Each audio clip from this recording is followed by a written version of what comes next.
প্রিয় ভিউয়ার্স, আসসালামু আলাইকুম। আশা করি সবাই ভালো আছেন। আলহামদুলিল্লাহ আমিও ভালো আছি। মুক্তার শখের রান্না থেকে সবাইকে স্বাগতম। তো আজকে আমি আমের আচার করব। এই রেসিপিটি আপনাদের সঙ্গে শেয়ার করব। এখানে আমি 1.5 কেজি আম নিয়েছি। তো আমগুলো ভালো করে ধুয়ে নিব। ধুয়ে নিয়ে কাটতে হবে, কাটার পরে ধোয়া যাবে না। তো আমগুলো ভালো করে এখন ধুয়ে নিব। ধুয়ে এভাবে বোটা ফেলে আমগুলো 2 ভাগ করে নিব। এটা আমি ছালসহ করব। এই আচারটা ছালসহ ভালো লাগে, আর আটিটা একটু শক্ত হলে ভালো হয়। একবারেই আটি নরম হলে ওই আচারটা বেশি ভালো লাগে না, গলে যায়। তো সবগুলো আম এভাবে আমি কেটে নিব। এখন আমের সিজন, কাঁচা আম পাওয়া যায়। তো আমের আচার অনেকভাবেই করা যায়। তো আমি এর আগে একটা আমের আচারের রেসিপি দিয়েছিলাম আমার চ্যানেলে, পারলে ইচ্ছা করলে দেখে নিতে পারেন।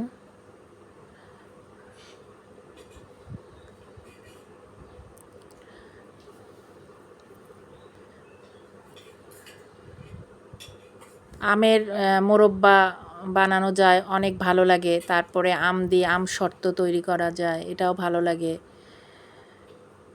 আচার, বিভিন্ন ধরনের আচার করা যায়, ঝাল, টক, মিষ্টি। তো এখন আমগুলো আমি এরকম 2 ভাগ করে নিয়ে এভাবে একটু বটির সাহায্যে কেচে কেচে নিব। ওইভাবে কেচে নিলে মশলাগুলো ভালোভাবে ঢোকে। তো সবগুলো আম আমি এইভাবে করে নিব।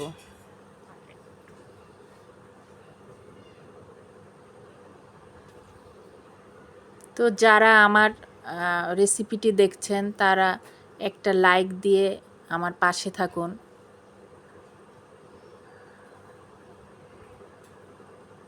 তো আমার সবগুলো আম এভাবে কাটা হয়ে গেছে।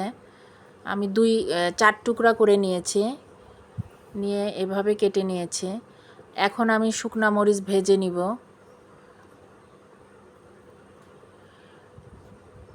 ঝালটা আপনাদের ইচ্ছা মতো। বেশি ঝাল খেলে একটু বেশি মরিচ দিবেন, আর কম ঝাল খেলে একটু কম মরিচ দিবেন। এটা আপনাদের উপর নির্ভর করে। এখন আমি এখানে 5 ফোড়ন ভেজে নিব। এটা আচারে দিতেই হয়। তো এখানে জিরা আছে, অনেক ধরনের আছে মশলা, সব একসঙ্গে টেলে নিচ্ছে। 5 ফোড়নটা দিলে আচারটা অনেক ঘ্রাণ করে। দেখা যায় আচার করতে থাকলে পাশের বাড়ি 10 বাড়ি থেকে ঘ্রাণ পাওয়া যায়। তো এটা খুব সাবধানে করতে হবে যাতে পুড়ে না যায়, তাহলে বেশি ভাজা হয়ে গেলে একটা গন্ধ করবে আর তিতা তিতা লাগবে। তো এটা জালটা কমিয়ে অনবরত নাড়তে হবে। নেড়ে এইভাবে এখন নামিয়ে নিব। এগুলো গুঁড়া করে নিব। তো এখন সরিষার তেল দিয়ে দিচ্ছি। 2টো তেজপাতা দিয়ে দিচ্ছি, আর 2টো শুকনা মরিচ দিয়ে দিলাম। দিয়ে একটু নেড়ে চেড়ে নিব।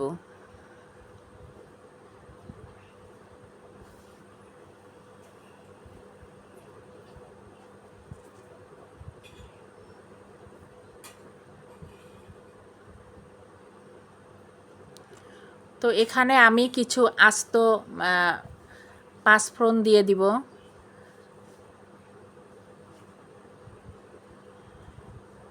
তো আস্ত 5 ফোড়নটা দিয়েও ভালো করে নেড়ে চেড়ে নিব। এখন আমি আমগুলো দিয়ে দিব।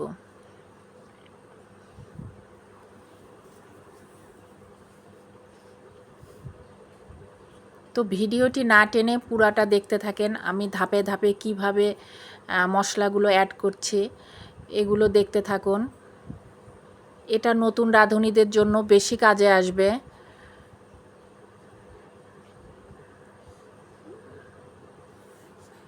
তো দিয়ে এখন আমগুলো দিয়ে এখন ভালো করে নেড়ে নিব।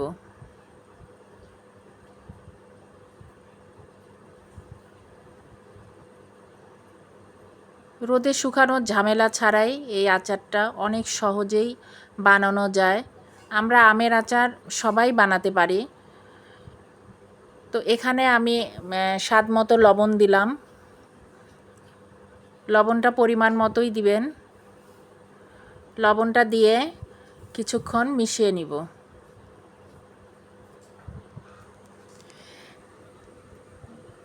তো এখানে আমি হাফ চামচ হলুদ গুঁড়ো দিব। এটা কালার হওয়ার জন্য দিয়েছি, কালারটা সুন্দর আসে। তো এটা আপনারা চাইলে নাও দিতে পারেন, কোনো সমস্যা নেই। তো এখানে আমি আদা রসুনের পেস্ট দিব 1 চামচ। এই আচারে আদা রসুন পেস্ট দিলে আচারটা খেতে অনেক টেস্ট হয়। তো দিয়ে এখন কিছুক্ষণ নেড়ে নিব।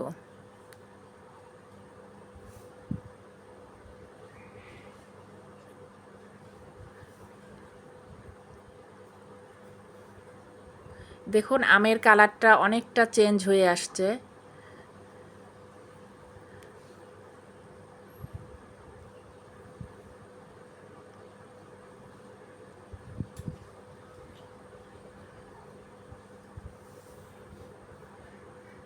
তো এখন আমি বেটে রাখা সরিষা দিয়ে দিলাম। সরিষা বাটা দিয়ে কিছুক্ষণ নেড়ে নিব। এখানে আমি 2 ধরনের সরিষা নিয়েছি, লাল সরিষা আর সাদা সরিষা দুটো মিলাই এখানে নিয়েছি।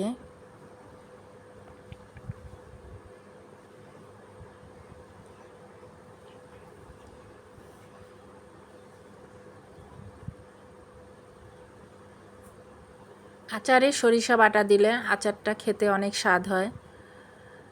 এখানে আমি গুড় দিয়ে দিব। গুড়টা একটু বেশি দিব, কারণ আচারটা একটু মিষ্টি মিষ্টি করব।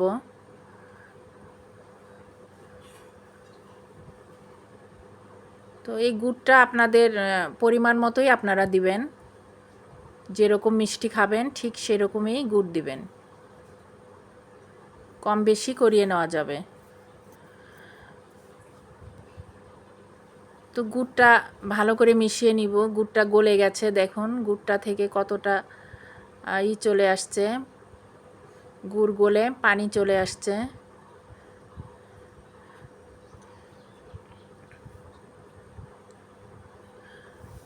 তো এখন আমি ভাজা মরিচ গুঁড়ো করে নিয়েছি, এগুলো দিয়ে দিব। মরিচটা দিয়েও ভালো করে মিশিয়ে নিব।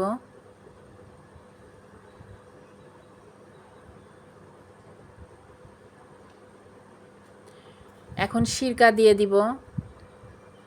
এখানে আমি 2 টেবিল চামচ সিরকা দিয়ে দিব। এই সিরকাটা দিলে অনেক দিন আচারটা ভালো থাকবে।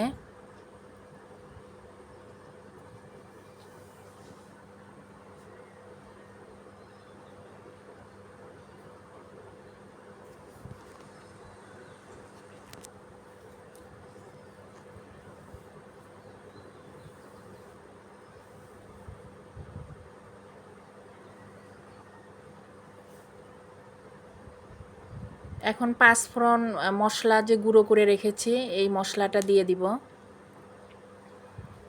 এটাতে সুন্দর একটা ফ্লেভার আসবে। দিয়ে ভালো করে মিশিয়ে নিব। তো ভিডিওটি ভালো লাগলে একটা লাইক শেয়ার কমেন্ট করবেন, একটা সাবস্ক্রাইব করবেন।